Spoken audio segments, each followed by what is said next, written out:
بسم اللہ الرحمن الرحیم۔ ہاشم نبی پاک صلی اللہ علیہ وسلم کے اجداد میں سے ایک بہت خوبصورت نام۔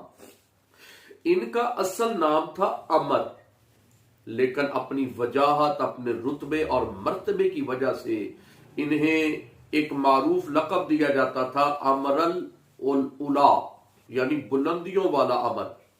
اور یہ اپنی جوانی میں انہیں دو کام مرکزی طور پر ملے تھے۔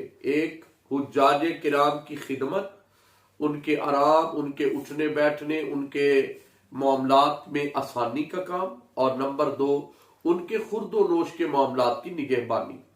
اب دیکھیں، جب ذی الحج کا چاند نظر آتا تو یکم ذی الحج کو یہ مکہ شریف بیت اللہ کے قریب آ کے اعلان کرتے، تقریر کرتے، او گروہ قریش سن لو، وہ دن آ گیا جب پوری دنیا سے لوگ یہاں آئیں گے، حرم میں آئیں گے، اللہ کا گھر دیکھنے آئیں گے، بیت اللہ کے قریب آئیں گے۔ ہم میزبان ہیں، وہ اللہ کے مہمان آنے والے ہیں، ان کی عزت، ان کا اکرام، ان کا لحاظ ہم پر لازم ہے۔ آؤ مل کر ان کی خدمت کے لیے اپنے نظم کو بہتر بنائے۔ تو یہ تقریر کرتے تھے، اور قریش اس بات پر ان کے بڑے خوبصورت لفظوں سے بڑے متاثر ہوتے تھے، اور اس وقت وہ یہ فرمایا کرتے تھے، رسول اللہ کے آبا کی پاکی کا عالم یہ ہے، توجہ سے سنیں۔ اس وقت ہاشم یہ اعلان کرتے تھے کہ لوگوں یاد رکھنا، یہ پاک گھر ہے، لوگ اللہ کے گھر میں اپنے گناہوں کی معافی کے لیے آتے ہیں۔ خبردار کوئی بھی ان حجاج کے لیے، اللہ کے مہمانوں کے لیے جو کھانا پانی کا انتظام کرے اس میں ملاوٹ کا مال نہ ہو، حرام مال نہ ہو، حلال طیب طاہر مال ہو، تاکہ اللہ کے گھر میں آنے والے مہمانوں کا اکرام ہر لحاظ سے افضل اور اچھا ہو۔ یعنی اتنے اچھے مزاج کے تھے۔ ایک مرتبہ مکہ میں قحط پڑ گیا، آپ باہر تجارت کے لیے گئے ہوئے تھے حضرت ہاشم، تو جب واپس آنے لگے تو معلوم تھا کہ حج کے دن ہے، حجاج آئے ہوں گے اور مکہ میں قحط کی کیفیت ہے، تو یہ شام سے خشک روٹیاں لے کے آگے، خشک روٹیوں کے بڑے بڑے بنڈل لے آئے، اور آ کر اونٹ ذبح کیے، ان کا گوشت پکایا، ان کا شوربہ بنایا، اور وہ خشک روٹی ایسے چورا کر کر کے شوربے میں مکس کر کے حجاج کو پیش کی۔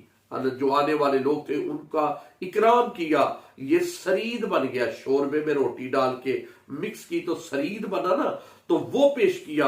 اور ہاشم کا مطلب بھی یہی ہے، روٹیوں کا چورا کرنے والا، اسی وجہ سے ان کو ہاشم کا نام دیا گیا، اصل نام تو عمر تھا۔ اور پھر اس کے بعد یہ وہ ہستی ہیں کہ جنہوں نے مکہ کے جو اپنے قریشی لوگ تھے ان کے لیے دوسرے ممالک کے جو سربراہان تھے ان سے ریٹن ایگریمنٹ کیا کہ ہم آپ کے ساتھ تجارت کریں گے، لیکن آپ ہمارے جو آنے والے قافلے ہیں ان کی نگہبانی، ان کی سیکیورٹی کی ذمہ داری لیں۔ اور یہ سال میں دو قافلے جاتے تھے، ایک گرمیوں میں ایک سردیوں میں۔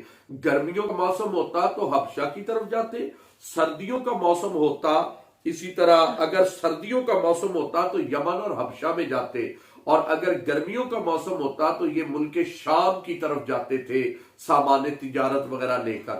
اور پھر جب عین شباب میں پہنچے تو اتنا حسن و جمال تھا ان کا کہ لوگ دیکھتے ہی رہ جاتے تھے۔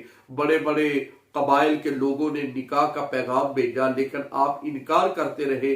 ایک مرتبہ تجارت کی غرض سے شام جاتے ہوئے مدینہ رکے، تو وہاں پر ایک بنی خزرج قبیلہ کا ایک آدمی تھا، عمر بن زید، اس کی بیٹی کا نام تھا سلمہ۔ اس سلمہ کی خوبصورتی، اخلاق اور اس کی عظمت اور اس کے اچھے کردار اور پاکیزگی سے اتنے متاثر ہوئے کہ آپ نے اس سلمہ خاتون سے مدینہ شریف میں انہوں نے شادی کی تھی۔